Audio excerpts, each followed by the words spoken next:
Hello everyone and welcome back to Simulated TC here at Brands Hatch today for the fourth event of the season. We've had 9 races so far this season. Lago Maggiore, we saw 3 winners, all front-wheel drive cars. Could we see something similar here today? I would say it's less likely here at a track that suits the four-wheel drive and rear-wheel drive cars slightly more, but it is a front-wheel drive car on pole position once again. The lack of the long straight does mean, though, that the front-wheel drive cars lose their track position off the line. It'll be less of a chance to re-overtake their way up the order, but still not impossible for those drivers here at what is a very short lap, the shortest of the season. Adrian Tichy comes here as the championship leader ahead of Adam Richardson and Scott Sandever, but it's a 19-point gap between the top two, but it's 19th place on the grid as well for Adrian Tichy, the championship leader.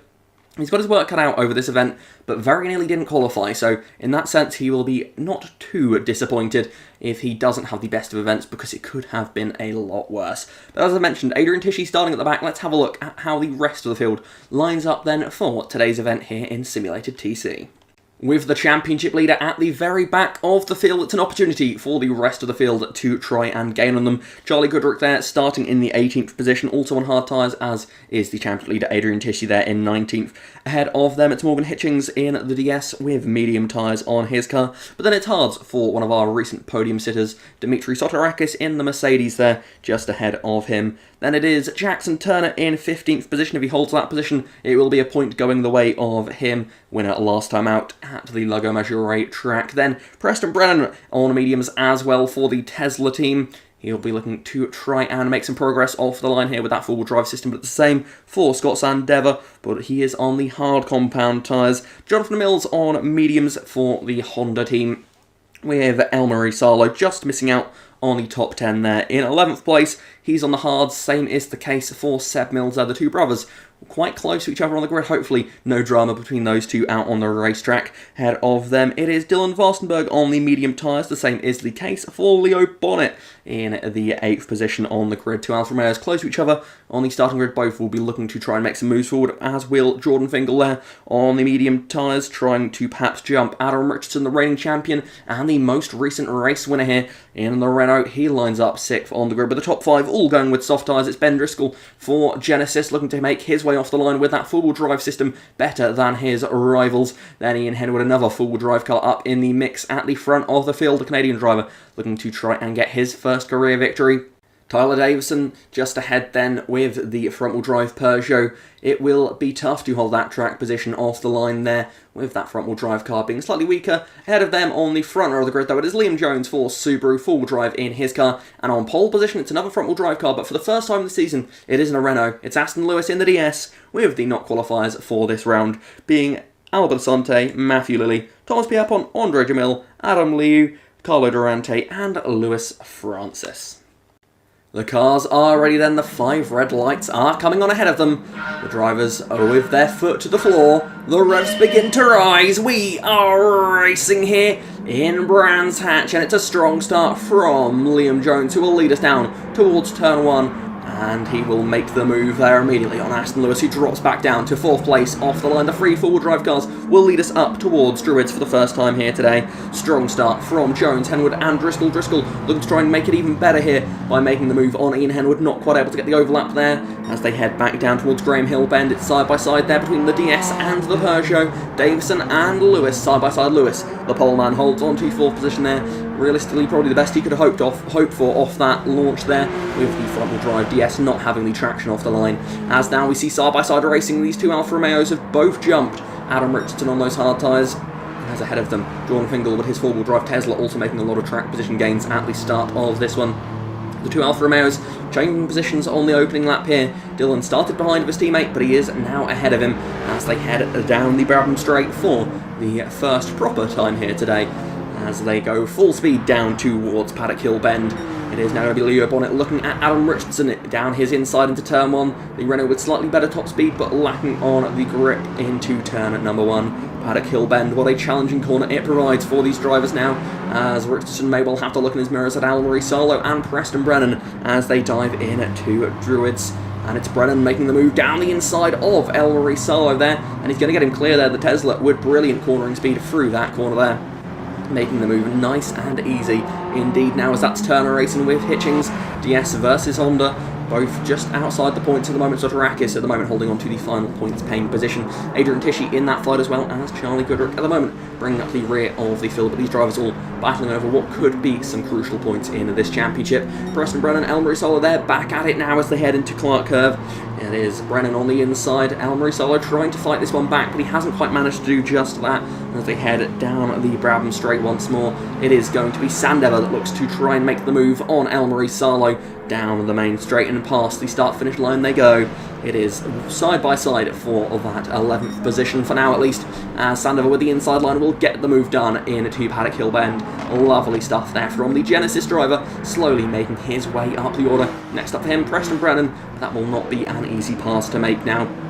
As we see, Brennan is the one putting the pressure on here. Adam Richardson as they head up into Druids once more. Down the inside, Preston Brennan's going to have a look here in that Tesla, and just where he passed Solo, he makes the same manoeuvre on Adam Richardson. That Tesla looking really strong in that corner in particular here. The slow speed perhaps suiting the four-wheel drive Tesla better than the front-wheel drive Renault. Now it's a fight between two front-wheel drive cars. Seb Mills just ahead of Jonathan Mills, just at the back end of the points here, 13th, 14th place at the moment. Turner also in the Honda trying to keep a watching brief of this battle. The two brothers though with very similar but yet different cars here as they head up into Druids. It's down the inside goes Jonathan Mills.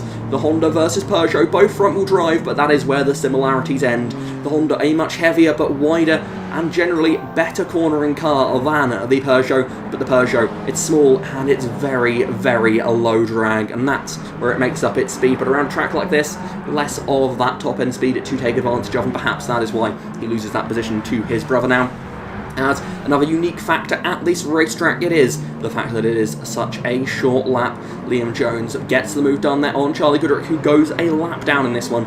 We will have quite a lot of the field go a lap down in this one, lap 13 and 15, and we're already seeing the back markers getting lapped. Now Ian Henwood going down the inside of Charlie Goodrick. Ben Driscoll will be the next to try and take advantage here, but it isn't easy to get past these lapped cars. They will put up a fight if they feel like they want to, and some of them are willing to do just that, as Aston Lewis is going to take advantage there of Driscoll, who gets stuck in behind Charlie Goodrick, and that is the move made for Aston Lewis and Tyler Davison. Ben Driscoll stuck behind Charlie Goodrick, and he will lose out on that position. Liam Jones though at the front, still in control of this one. He has got 2 second places to his name already this season, and he is looking to try and improve that position in the championship. Has been in the hunt for a couple of race wins this season, has led a hell of a lot of laps this season, but not quite been able to take one to the flag here, as we have 2 laps to go. Ian Henwood is trying to shadow him here in these final couple of laps of the Brands Hatch Indy circuit. It is all going to come down to traffic. Henwood has been close all race long, but around this track you need quite an overspeed to make a move happen, and unless Liam gets caught up in traffic here, it will be his victory to lose. Aston Lewis in 3rd place there, already taking advantage of a bit of traffic to get himself up into the podium positions after dropping back on the start, as now Ian Henwood is in behind Adrian Tishy, that is, as they head down the back straight. Liam Jones makes another nice move there, but again Aston Lewis is going to take advantage of the traffic here. He's up into 2nd place in the DS, and he now has his sights set on Liam Jones at the front.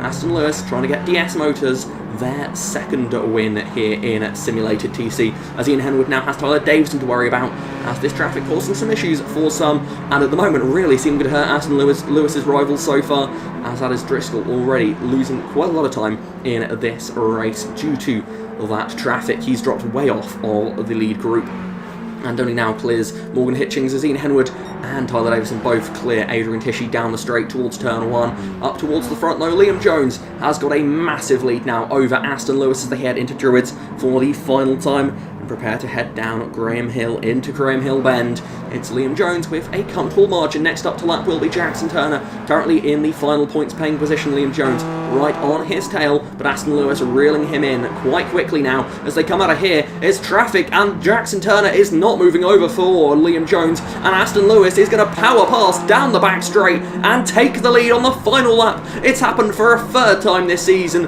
Liam Jones has lost the lead on the final lap once more, with just a couple of corners to go as they go up through McLaren and towards the Clark Curve.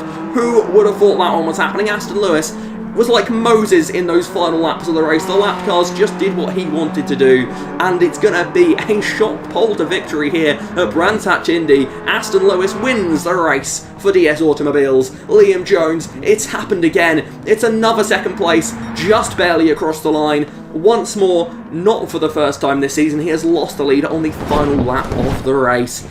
What a wild finish that was to race number 1 here at Brands Hatch Indy. I am stunned that it has happened again, quite frankly. Aston Lewis wins by nearly 6 seconds. He spent almost the entire race in 4th place, and despite starting on pole position, that was not the most likely outcome of this race. Overtaking was so difficult that even the leader struggled to do it on the back markers, and that was crucial in this one. Liam Jones, again, loses the lead on the last lap. 2nd place for him. Ian Henwood completes the podium ahead of Tyler Davison and Ben Driscoll. Behind them, then, it's Jordan Fingal, Leo Bonnet and Preston Brennan rounding out the top 8 for this one now. Down the rest of the field, Dylan Varstenberg and Adam Richardson rounding out the top 10. But look at the gaps there. Nearly a minute behind the leader, and these are the drivers that finished inside the top 10. Jordan Fingal over 50 seconds off, and he was finishing 6th in this one. Really, really incredible situation. This is a track where the soft tyres are just crucial, and if you're not on them, you're going to struggle to stay on the lead lap, as we have seen here today. Behind, just outside the top 10, it is Scott Sandever in 11th, ahead of Elmarie Salo, Jonathan Mills and Seb Mills there, 13th and 14th place, with the final points-paying position going to Jackson Turner. Just outside the points in this one, it was Morgan Hitchings and Dimitri Sotirakis. Adrian Tishy, the championship leader, goes a lap down in this one, but on those hard tyres, he's got some more grip to use in this one, so don't count him out just yet. Behind him, Charlie Goodrick in 19th place for Renault brings up the back of the field in what was a very unusual final few laps to that race. Almost unbelievable finish to the race here today. I am almost speechless at the bad luck that Liam Jones has faced this season. It is a fascinating situation. The Subaru car is clearly a very quick car. Liam Jones is getting his strategies pretty damn good, and yet it just keeps slipping away. I mean, in the championship perspective, brilliant for Liam. Another P2, another podium, brilliant result. But that could have, and arguably should have been a race win here today for him. I am almost speechless at the fact that it has happened again here. We could be in for some very interesting races ahead of us here, with the top 5 finishers from this race setting the top 5 for the next race. All of them won't be on softs. The rest of the field will have the softs available to them. But when do you use your soft tyres? It's going to be really tricky to overtake this around this track. And, well, that could prove crucial in this event, is when you use those soft tyres, can you make the overtakes that you need to make? If not, are we going to see another surprise race, like perhaps last season, where at Suzuka Short we saw drivers not on the soft tyres winning a race there because the drivers on softs just couldn't overtake in time? That's entirely possible, but who knows? Really, could be anything. If they're on the lead lap, maybe fighting for position, with more cars, more time, perhaps that will be different. It was only a couple of laps at the end there for Liam Jones, and he passed a lot of cars, it has to be said. It was just on that last lap that he got caught up. But still, wow, what a finish to that race. Hopefully we see more action like that, perhaps not exactly like that, where lapped cars make the difference, but more hard racing and maybe another change of lead on the final lap as we head to race number 2 at Brands Hatch Indy. Join us then next Tuesday for that one. I hope you did all enjoy that. But until next time, thank you very much for watching, and goodbye.